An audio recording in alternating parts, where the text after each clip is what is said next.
Today, I am here to present you a short information on changing phase of education system, which is new education policy. I am going to speak on new education policy, which is the changing education system. Myself, Diksha Dhariwal. The new education policy 2020, which was approved by the Union Cabinet of India on 29th July 2020, outlines the visions of the India's new education system.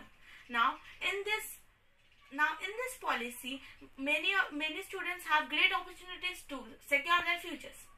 Nowadays, we shop online, we do businesses online, we do marketing online. But now we will do studies online.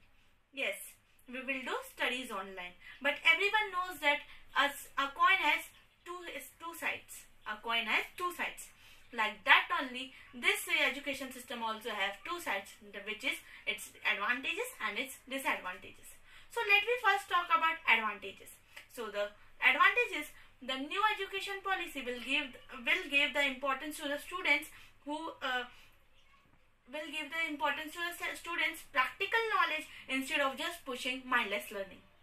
Yeah, just pushing mindless learning.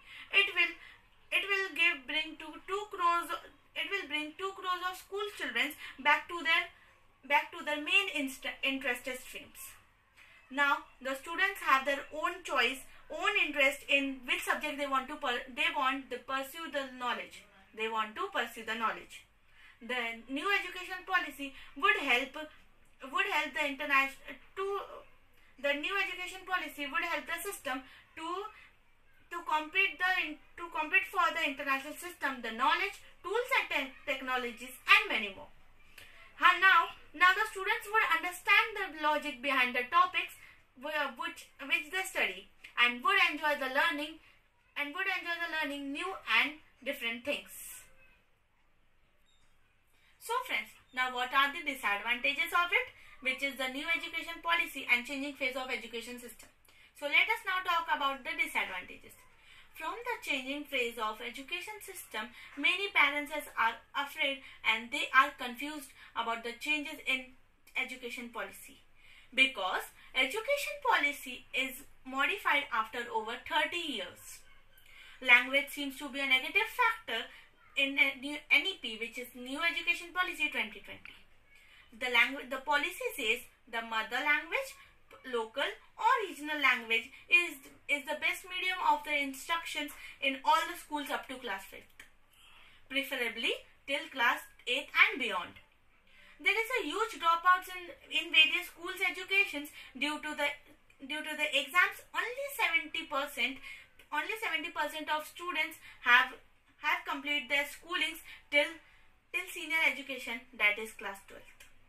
Limited social interactions and no face-to-face interactions that can make the chance to get distracted.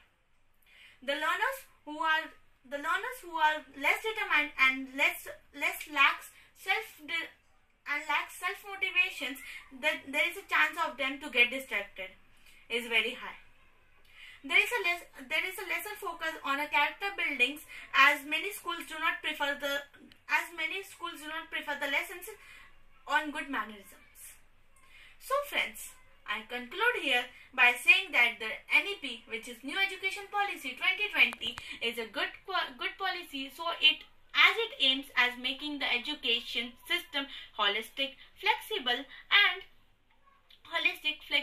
multidisciplinary, aligned to the needs of 21st century and the 2030 Sustainable Development Goals. Thank you all.